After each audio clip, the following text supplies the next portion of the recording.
En direct de l'aréna Eugène Lalonde, TVGO et le Réseau des sports vous présentent la 58e finale des Jeux du Québec. Aujourd'hui, troisième jour du deuxième bloc de compétition, nous vous présentons les épreuves du 500 mètres et la finale du relais 2000 mètres en patinage de vitesse. Bon vendredi, mesdames, messieurs, mon nom est François Riopel, très heureux de vous retrouver sur notre web diffusion sur le rds.ca de cette 58e finale des Jeux du Québec. Nous aurons pour vous les dernières compétitions de patinage de vitesse cette année. Et pour en parler, je suis en compagnie de Robert Dubreuil. Bon matin, Robert. Bonjour. On a eu ici sur TV, sur la web diffusion, sur la chaîne 3, il y a 2 jours, les compétitions du 1000 mètres. Hier, il y a eu les épreuves de 1500 mètres. Et là, aujourd'hui, c'est l'épreuve, est-ce qu'on peut qualifier ça, l'épreuve reine du patinage de vitesse? La plus excitante, je pense qu'on va voir. Oui, en fait, c'est le sprint, hein, 500 mètres. Ça dure une quarantaine de secondes, là, selon les différents groupes d'âge, 40-45 secondes. Donc, non, c'est beaucoup d'action, 500 mètres, beaucoup de rebondissements, des dépassements à haute vitesse. Donc, oui, c'est une épreuve très intéressante. Tu étais au 1500 mètres hier sur place à l'aréna Eugène Lalonde. Comment ça s'est déroulé? Est-ce que j'ai remarqué, il y a beaucoup de doublés, il y a beaucoup de doubles médailles d'or, doubles médailles d'argent, beaucoup de doubles médaillés de façon générale.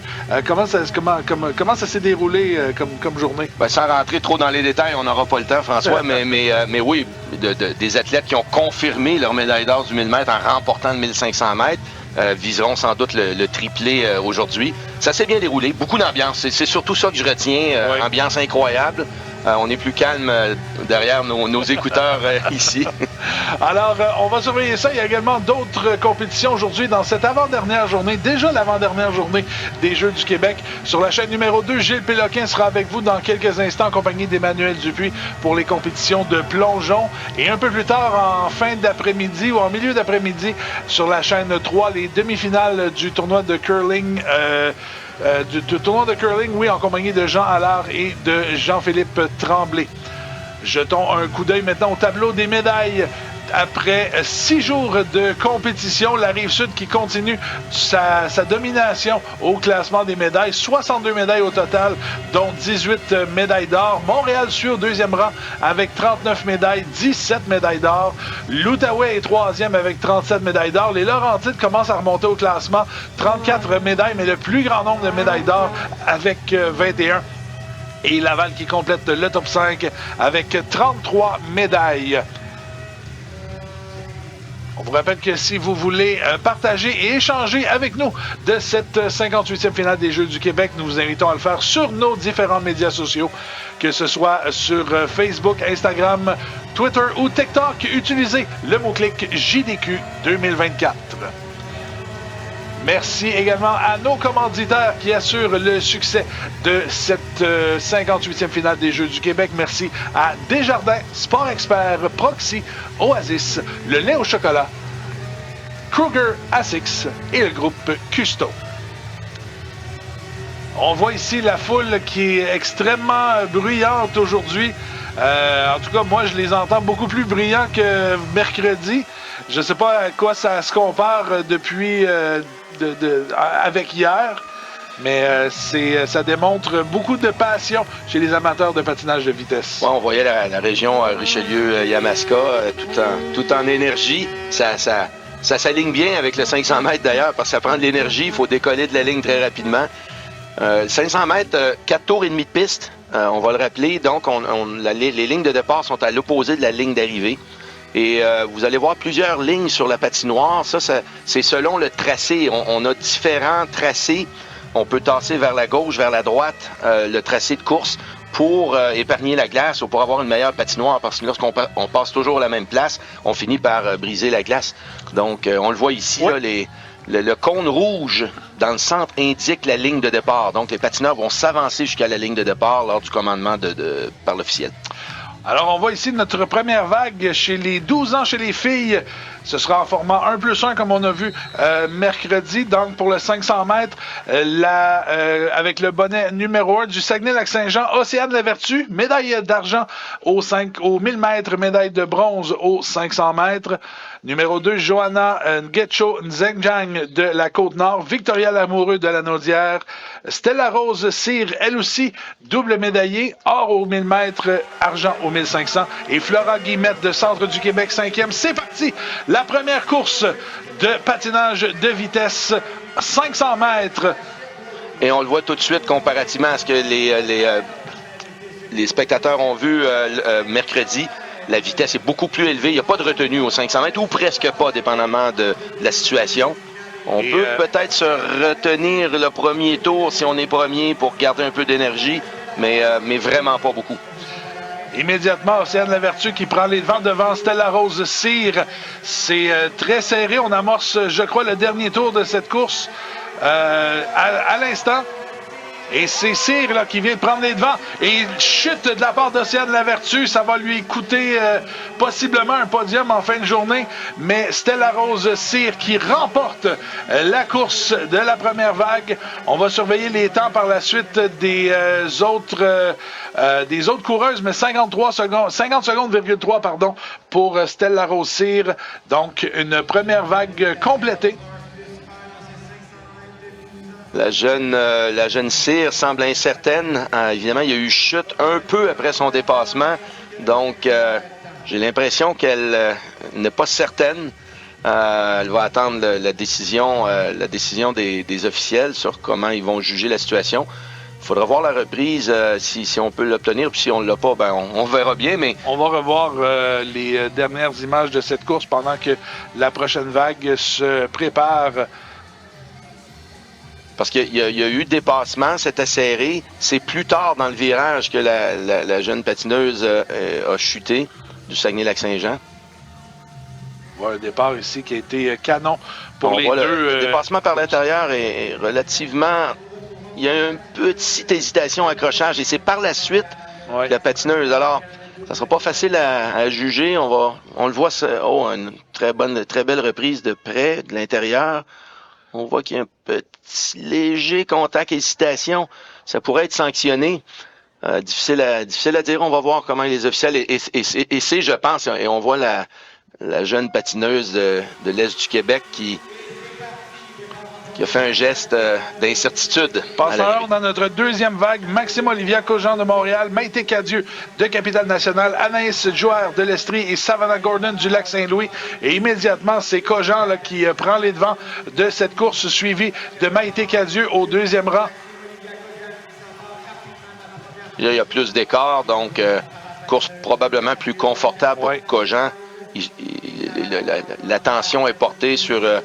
on patine avec une bonne technique, on ne commet pas d'erreur. Il ne faut pas être trop négatif dans notre tête, par contre, parce que souvent, on va finir par en faire une erreur lorsqu'on pense juste à l'erreur. Dernier tour, Maxime Olivia Cogent qui se dirige donc vers la victoire, devrait passer au tour suivant. Alors, avec un temps de 50,3, à peu près identique à celui de Stella Rose Cyr. Et au deuxième rang, on aura Maïté Cadieux avec un temps de 52,2. Donc, qui prend un peu la tête de la coureuse repêchée, si on veut. Repêchée par le plus 1, le fameux temps qui complète la finale A. Alors, une qualification confortable pour la jeune Cogent, Maxime Olivia Cogent, de la région de Montréal. De toute évidence, pourra aller plus vite en finale et devra aller plus vite parce que ses concurrentes vont la défier, la challenger en étant côte à côte. Alors, il ne semble pas avoir eu de sanctions là, dans la première vague, donc c'est bel et bien Stella Rose Cyr qui va passer au prochain tour. On passe à la troisième vague. On a du sud-ouest Eliane Gaudreau en 1.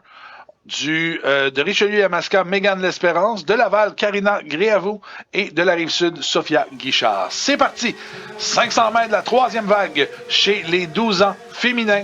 Immédiatement, c'est Eliane Gaudreau qui prend les devants. Elle avait remporté la médaille de bronze aux 1000 mètres. Eliane Gaudreau toujours.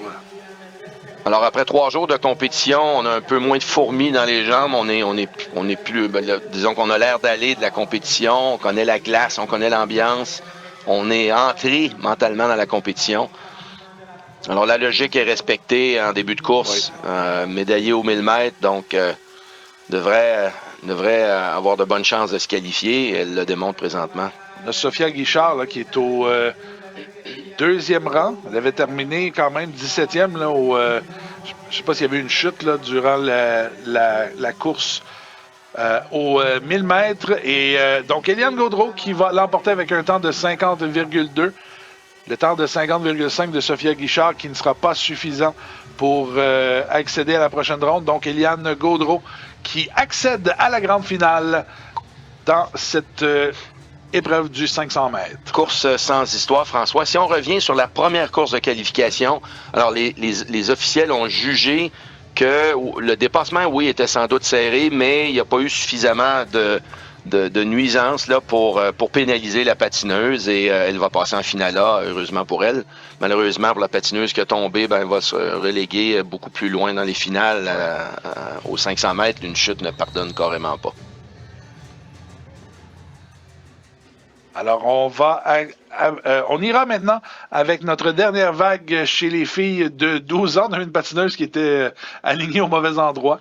On va se... C'est fréquent. Oui, non, on va même le voir au niveau international. Parfois, les athlètes sont aguerris, ils sont concentrés, mais parfois, on se trompe de distance dans notre tête. À l'intérieur, on a de Bourassa, Sarah Merheb, Charline Dubois de Chaudière-Appalaches, Lisa-Marie Gagnon de Laurentides et Isabelle Boudreau de l'Outaouais. Course un petit peu plus serrée, c'est Deblois là, qui est en tête présentement. Elle avait terminé avec la médaille de bronze aux 1500 mètres hier. On a même déjà vu la vague au complet du mauvais côté. Il suffit que qu'il y en ait un qui commence. Oui, puis souvent, peut-être un leader là, du groupe d'âge, et puis là, il influence les autres. Tout le monde se retrouve du mauvais côté. Déjà, dernier tour, Charline Deblois qui prend certaines distances de Sarah Merheb de Bourassa. Et on approche le fil d'arrivée. En fait, non, je me suis trompé. Il reste encore un tour. Là, c'est le dernier tour. On rappelle aux nouveaux adeptes du patinage de vitesse, la cloche signale le passage au dernier tour.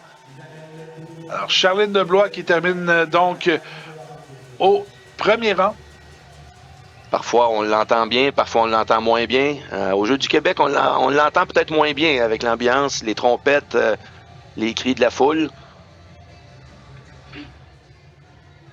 Alors, on va revoir donc Charline Deblois, Eliane Gaudreau, Maxime Olivia Cogent et Stella Rose-Cyr qui vont accéder à la grande finale. On va juste confirmer avec les derniers temps pour savoir qui aura la 5e place. Jusqu'à maintenant, c'était Maïté Cadieux et on revoit justement la course que nous venons d'avoir. Alors, ça a été mené de bout en bout par Charline Deblois, comme je le mentionnais, qui a remporté la médaille de bronze hier aux 1500 mètres.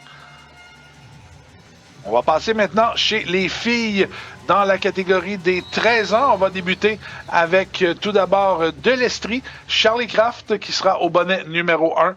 Abby Léonie Ward, médaillée de bronze aux 1000 mètres, médaillée d'or aux 1500 mètres hier. Deva Beaurivage du Lac-Saint-Louis en numéro 3 et Eliana Bellavance de la Côte-Nord en numéro 4.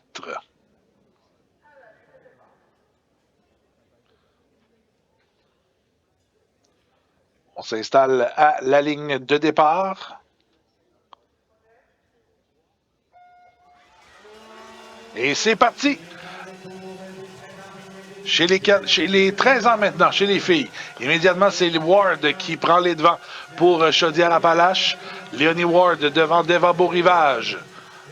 Ward qui conserve, mais c'est très serré en tête. Et là, il y a 2 chutes qui semblent avoir été non provoquées.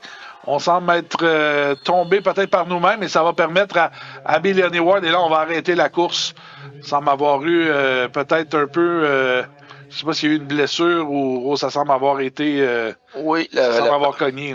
Dans une telle circonstance, par mesure de sécurité, les officiels doivent arrêter la course parce que s'il y a chute au même endroit, la patineuse pourrait subir de graves blessures. Donc, n'ayant pas été capable de se relever, étant un peu affecté de sa chute.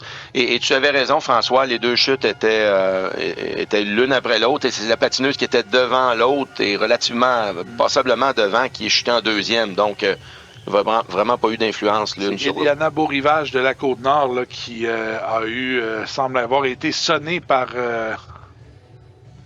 Et dans une telle situation, la patineuse qui est blessée ne se représentera pas sur la patinoire. On a vu en finale aux 1000 mètres, on avait repris la course. On va revoir justement les deux chutes. Là. Il y a Eliana Bellavance et il y avait Deva Beaurivage là, également qui a chuté. Les deux sont arrivés au même moment ou à peu près.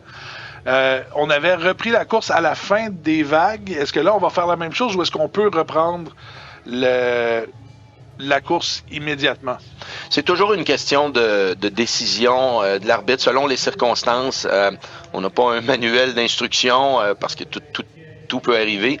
Normalement, au 500, s'il y a pas trop, si on s'aperçoit que les jeunes ne sont pas trop, les jeunes athlètes ne sont pas trop ébranlés, on va reprendre immédiatement. Parce que ça prend quand même un certain temps à sortir les patineurs et prendre la vague suivante et les amener sur la glace.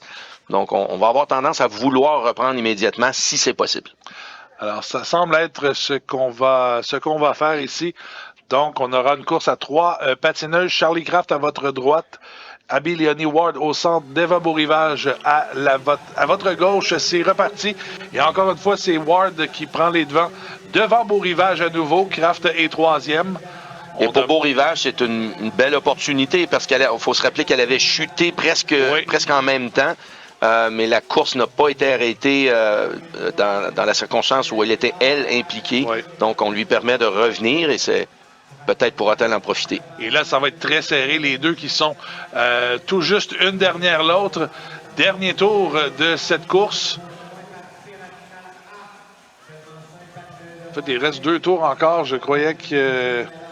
Et pour Beaurivage, c'est une très belle course parce qu'il faut rappeler que Abby Leonie Ward de Chaudière-Appalaches est double médaillée de ces Jeux déjà. Donc...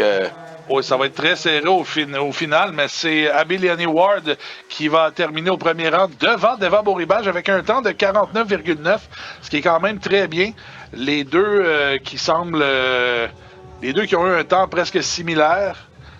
Ça va être un bon premier temps, un bon temps de référence là, pour la position de 5e patineuse dans la finale A. On revoit la course. Oui, 49 secondes, 0.9 sous les 50 secondes. C'est le temps de référence. Donc, on surveillera les prochaines vagues. Elle a patiné, tenté jusqu'à la fin. Il n'y avait pas vraiment de marge de manœuvre. On voit la jeune Ward a patiné un bon tracé, protégeait sa première place, un tracé efficace. On va passer maintenant à la deuxième vague. On aura Coralie Boulet des Laurentides, médaillée d'argent hier aux 1500 mètres. Michaela Napi de Bourassa. Maëlie Laplante de Richelieu-Yamaska. Et Mia Durocher de Montréal, complètement à votre gauche. On voit la discipline dans les estrades lors de la commande de départ. Évidemment, on souhaite le silence, hein? Bien sûr. Coralie Boulet qui prend une bonne avance en tout début de course. Je me rappelle, c'est 4 tours et demi. Et c'est vraiment Boulet qui prend vraiment les commandes là, de la course jusqu'à maintenant. Une autre patineuse qui a de bons jeux, 4e aux 1000 mètres, 2e aux 1500 mètres. Donc, elle poursuit sur sa lancée. Vraiment une aisance dans cette vague. Elle ne devrait pas être inquiétée. Sous les 10 secondes présentement. Dernier tour pour Coralie Boulet. Elle aussi ira certainement plus vite en finale. Un excellent chrono tout de même. 47,9, c'est quand même très impressionnant. Mia Durocher qui va terminer deuxième avec un temps de 51,9. Ce ne sera pas suffisant. Donc, Coralie Boulet qui accède à la finale A chez les filles dans les 13 ans. On revoit quelques images de cette course qui a été menée de bout en bout par la patineuse des Laurentides. Elle avait une bonne position de départ. Le bonnet 1 à l'intérieur est avantageux. Évidemment, les positions sont déterminées par des critères, des résultats précédents. Il y a un temps, jadis, et ça incluait les Jeux du Québec, où on avait des petits bâtonnets de café dans un verre de styrofoam et on tirait au sort de cette façon-là. Mais les plus rusés, dont moi-même, à une certaine époque, on essayait de voir la différence entre les bâtons de couleur au fil de la fin de semaine. Mais maintenant, c'est décidé par des résultats et par informatique. Donc, À votre droite, Alexandre Martel-Barry du Sud-Ouest, ensuite de l'Est du Québec, médaillé d'or au 1000 mètres, Maude Perron, Zabia Petrolakis de Laval et Zoé Paradis de Lanaudière qui complètent le quatuor. Immédiatement, Alexandre Martel-Barry qui prend les devants, mais suivi de près par Maude Perron. Les deux qui vont nous offrir possiblement une bonne bataille dans cette course. Maude Perron, médaille d'or aux 1000 mètres. Qui, par contre, aux 1500 mètres, n'a pas connu le même succès. Et on le voit actuellement, elle n'a pas été capable de suivre d'aussi près, probablement qu'elle le voulait, Martel-Barry, patineuse du Sud-Ouest, qui a accompli 2 tours sous les 10 secondes. Ça sera rapide également. Une belle vélocité, belle vitesse. Alexandre Martel-Barry du Sud-Ouest qui remporte sa vague. Maude Perron qui va réussir. Bon chrono. Oui, avec un temps de 48,8 qui va donc prendre les devants pour l'obtention de la 5e place en finale. Donc, Alexandre Martel-Barry qui accède à la grande finale. On va revoir les meilleurs moments de cette course dans quelques instants avant de passer à la dernière vague chez les 13 ans féminins. On rappelle, la première de chaque course de qualification passe en finale A. Et le plus 1, le temps le plus rapide chez les deuxièmes, méritera également, comme François le disait, une 5e place. Donc c'est pour ça que Maude Perron, c'est très important de continuer de travailler fort jusqu'à la ligne pour aller chercher ce 48 secondes et 8 dixièmes qui, pour l'instant, de façon provisoire, lui permettrait de passer à la finale A. De la capitale nationale, Eva Marek en numéro 1. En numéro 2, médaillée d'argent aux 1000 mètres, de bronze aux 1500 mètres, Jolène Dion du Saguenay-Lac-Saint-Jean, Félix-Anne Aubert de la Rive-Sud et Claudia Martimbault de l'Outaouais en position 4. C'est parti! Et immédiatement, c'est Jolène Dion qui prend les devants, tout juste devant Eva Marek de la capitale nationale. 2 finalistes aux 1000 mètres. Dion avait remporté l'argent, donc pas très surprenant qu'elle soit en tête de cette qualification. Le 1000 mètres étant la 2e plus courte distance, donc on démontre la vitesse déjà dans ce 1000 mètres et on la transpose aux 500. Ce sera extrêmement serré. On tente même un dépassement de la part de Marek. Ça a failli réussir. Et là, c'est très difficile à se situer pour Marek. Est-ce que je passe? Est-ce que je passe pas? Oh, elle réussit à passer. Eva Marek, qui est première dans cette course et qui prend de la distance devant Jolène Dion. Et au final, Eva Marek de la capitale nationale qui passe en grande finale. Et ce ne sera pas suffisant pour Jolène Dion. Un temps de 49 secondes qui est tout juste en dessous de celui de Maude Perron. Donc, Eva Marek qui accède à la finale et qui complète justement notre tableau de la finale. Alors, justement, lorsque j'analysais qu'est-ce que Marek va faire, elle a pris la bonne décision parce que ça n'aurait pas été suffisant de rester 2e. Le temps de Maude Perron dans la vague précédente était quand même un bon chrono, mais c'est difficile aux 500 mètres. Hein? Tout le monde est au maximum, donc c'est difficile de se situer. Ça se joue par quelques dixièmes de seconde, même centièmes parfois. Donc, elle a vu son opportunité ici à la fin du virage et dans le droit, elle a donné 2 belles poussées en poussant très fort avec ses lames dans la glace pour accélérer et puis s'est envolé avec la victoire et la qualification. Alors que dans le cas de Jolène Dion du Saguenay-Lac-Saint-Jean, elle se retrouvera dans la finale B, vraisemblablement. On passe chez les 14 ans. Romy Zukowski de l'Estrie en position 1. En position 2, double médaillée d'or jusqu'à maintenant. Eliane Gaudreau des Laurentides. En 3, Audrey Roussel de la Rive-Sud. Médaillée de bronze, double médaillée de bronze également. Et Alicia Bouchard de la capitale nationale qui vient tout juste de chuter au départ. Alors là, la règle dans une telle situation, si le patineur ou la patineuse tombe seul, la course ne sera vraisemblablement pas rappelée. S'il y a un accrochage entre deux patineurs, on va rappeler la course. Et c'est seulement que dans le premier virage. Aussitôt qu'on est sorti du virage, il n'y a plus de rappel de course, à moins, comme on l'a vu un peu plus tôt, qu'une blessure survient. C'est une course de qualification très forte. 2 médaillés du 1000 mètres dans la même vague. Donc, le calibre est très relevé. Et on les voit, les deux qui sont en tête de course. Eliane Goudreau qui va terminer avec un temps de 46,8. Audrey Roussel qui va compléter avec un temps de 47,6. Donc, ce sera le temps de référence pour la 5e place en finale. Et une première vague de terminée. Il y en aura 3 dans les 15 ans. On avait 12 patineuses. 46,8. On voit que les temps descendent, sont de plus en plus rapides au fur et à mesure que les catégories, que les patineuses vieillissent, qu'on passe d'une catégorie d'âge à l'autre. Et c'est dommage là, pour la jeune Bouchard de Capitale-Nationale qui sera évidemment déçue. On chute après quelques mètres seulement, mais bon, c'est la compétition. Elle se représentera en finale, dans une finale peut-être C ou D, et tentera d'améliorer son sort et terminer sur une meilleure note sa compétition individuelle. On passe à la deuxième vague. Zoé Leblanc du Saguenay-Lac-Saint-Jean qui est en position 1. Clara Millot de Montréal en 11. Frédéric Olivier Laporte de Chaudière-Appalaches, le bonnet numéro 3, et bonnet numéro 4, Maya Govindan Bernatchez de la Mauricie, double médaillé d'argent en patinage de vitesse cette année. C'est parti pour la deuxième vague chez les filles de 14 ans. Et à ce moment-là, une autre chute. Et là, cette fois-là, on va rappeler, comme tu l'avais mentionné un peu plus tôt, il y a eu chute de Maya Govindan de Zoé Leblanc, du Saguenay-Lac-Saint-Jean. Et c'est la responsabilité de l'officiel de départ de rappeler ou non la course. Et c'est toujours une question de jugement. Ça se passe très vite.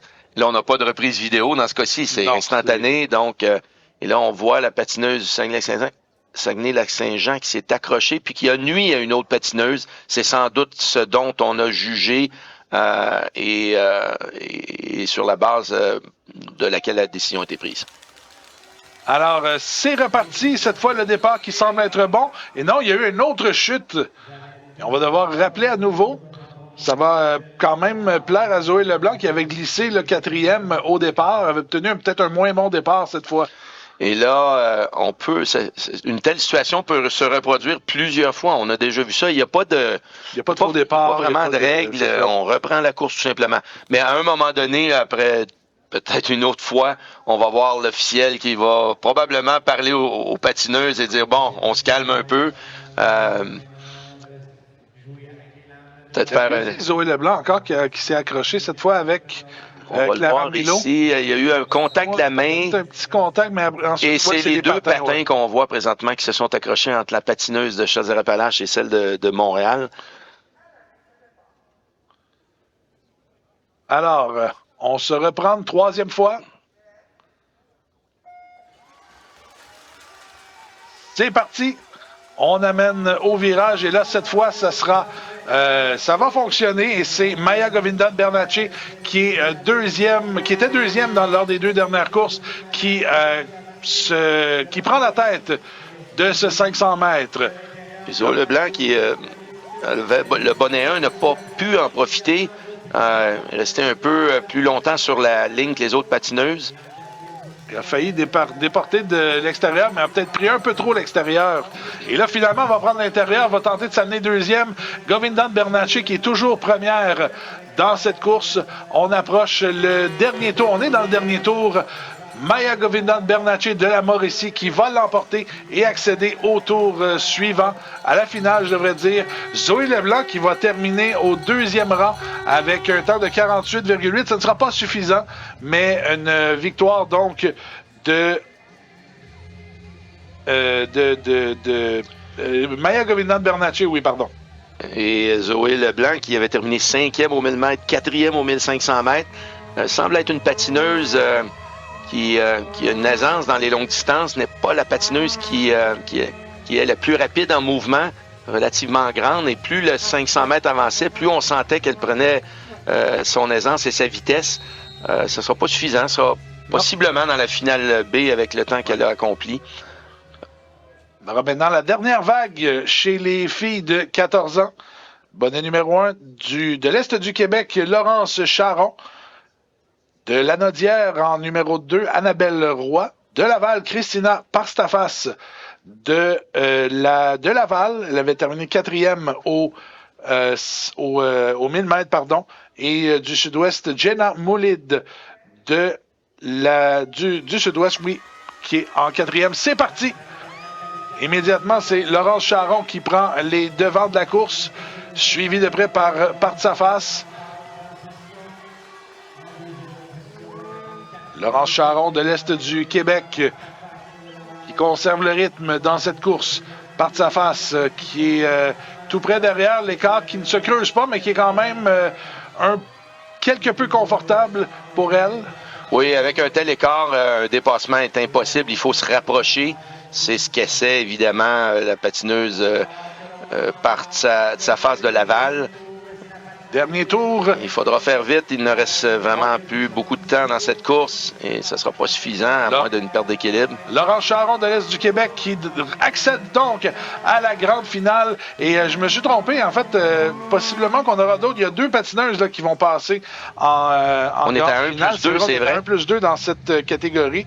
Donc, Laurence Charon qui l'emporte. Donc, la victoire dans de Govindan Bernatchez de Mauricie dans la vague précédente. Faudra voir avec le temps de Zoé Leblanc, oui, dont on parlait un peu plus tôt, 48,84. Mais dans la vague A, on a eu un 47 secondes 63 d'Audrey Roussel. Jusqu'à maintenant, c'est Roussel et Leblanc là, qui sont exactement. Les deux. On va voir. J'ai pas vu malheureusement le temps de Partsafas, mais on va surveiller ça. C'est possiblement... ce sera à voir.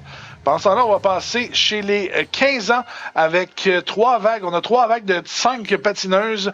On débute avec de Saguenay-Lac-Saint-Jean, Éléonore Penneau. De la Côte-Nord, Julia Dufour. De Chaudière-Appalaches, Erika Durand. De la Mauricie, Oliane Dufour. Et des Laurentides, Mia Labelle.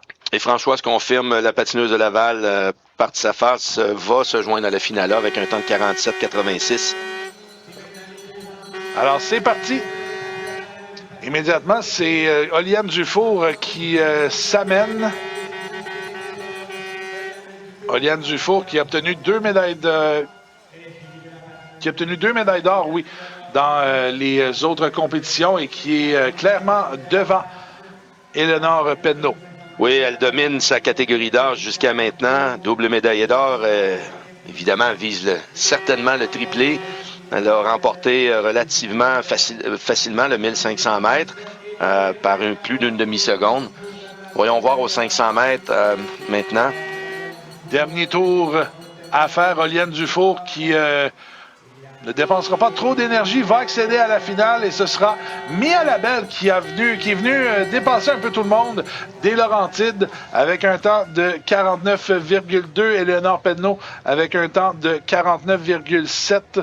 Ce sera donc les temps à battre pour cette course. Oliane Dufour, donc, qui accède à la grande finale chez les 15 ans. Et là, on est aussi à 1 plus 2, 3 vagues chez les 15 ans. C'est la deuxième et dernière catégorie où on a une vague de qualification de moins. Et on voit la jeune Dufour, la Mauricie. Qualification sans histoire pour elle. Il y avait pas mal d'actions derrière, toutefois. Oui, ben, ça a été dans les derniers tours là, belle fin de course. Penneau a glissé, a vu Mia Labelle s'amener devant elle. En deuxième vague maintenant, numéro 1 de la capitale nationale, Marie-Félix Guérin, qui a remporté une médaille de bronze aux 1000 mètres. Romane Gay de Montréal, Annabelle Hainaut de l'Outaouais. Romane Gay qui a obtenu elle aussi une médaille de bronze hier aux 1500 mètres. Oui. De Laval, Alicia Rouleau en numéro 4 et en numéro 5, Marguerite Cossette de l'Estrie. Alors c'est parti, la dernière vague la deuxième vague, de ce 500 mètres chez les filles de 15 ans. Et immédiatement, Marie-Félix Guérin qui prend les devants devant Marguerite Cossette. Et l'écart qui se creuse là en tête. Et Cossette qui creuse aussi, elle aussi, son écart sur les 3 autres coureuses. Guérin qui connaît une très, très belle qualification jusqu'à maintenant. Très rapide dès le départ. A creusé l'écart sous les 10 secondes présentement. Donc là, elle ne sera pas inquiétée. On doit rester concentré, mais on se situe... évidemment, l'entraîneur et la patineuse elle-même va s'assurer du regard où elle se situe par rapport à ses compétitrices. Marie-Félix Guérin qui remporte donc avec un temps de 47,8. Marguerite Cossette va terminer deuxième avec un temps de 51,2. Ce ne sera pas suffisant pour la finale. Donc, Marie-Félix Guérin qui accède à la grande finale. Mais d'une distance à l'autre, les choses peuvent varier. Les patineurs n'ont pas le même physique, n'ont pas le même fibre musculaire. Donc, certains sont plus rapides dans l'exécution, d'autres ont plus d'endurance. Et les choses peuvent varier. On le voit de course en course, des médaillés du 1000 mètres ou du 1500 mètres, qui est la distance peut-être plus extrême, la plus longue, 3 fois plus longue que le 500. Les gens, certains vont exceller dans toutes les distances, mais certains vont être vraiment des spécialistes un peu plus de courte distance ou de longue distance. Course sans histoire donc pour Marie-Félix Guérin. Et ça va nous mener donc à notre dernière qualification chez les filles. On passe avec la 3e vague en 1 de la Rive-Sud, Kim Fortier. Suivi de l'Est du Québec, Aurélie Bélanger. Du Sud-Ouest, Zidlali Gravel. Du Centre du Québec, Léa Rose-Tessier. Et de Lanaudière, Maëlie Boudria. Et Bélanger qui prend les devants de la course, mais qui se fait rattraper par Zidlali Gravel du Sud-Ouest. Et Gravel, déjà double médaillé d'argent cette semaine, ici à l'Aréna Eugène Lalonde. Toujours elle qui est en tête de cette course avec 2 tours à faire, suivi de près par Aurélie Bélanger. On va avoir des temps intéressants, je crois, là, pour avoir accès à la finale. Dernier tour, Zidlali Gravel qui va donc accéder à la grande finale.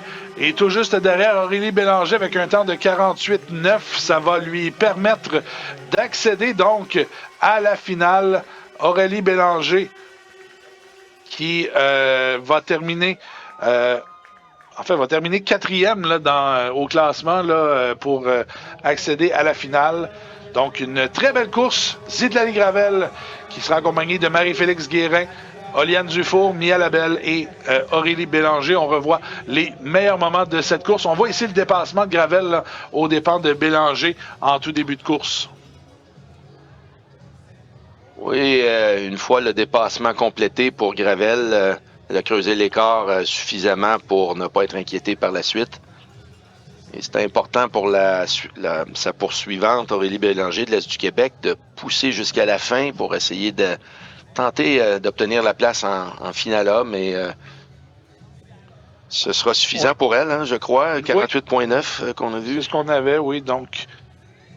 Aurélie Bélanger avec un temps de 48,978.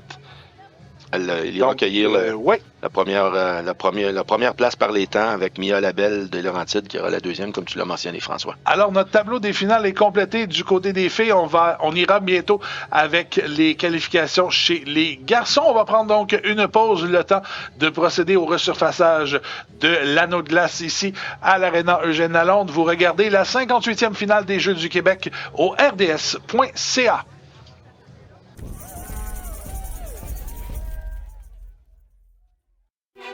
Ils sont jeunes, passionnés, déterminés. Avec le programme Tous engagés pour la jeunesse, nous sommes présents pour les aider à faire leur chemin, relever les défis et atteindre leur but. Encourageons les jeunes athlètes à persévérer et à réaliser leurs rêves lors des finales des Jeux du Québec.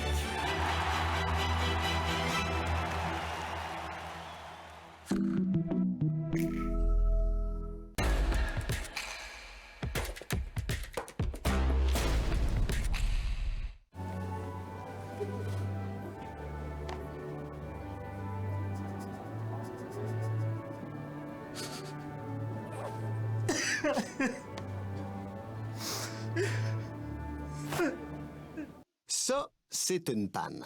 Ça dépanne. Ça aussi, c'est une panne. Ça dépanne. Panne, dépanne. Panne, dépanne. Panne, dépanne. Proxy, ça dépanne.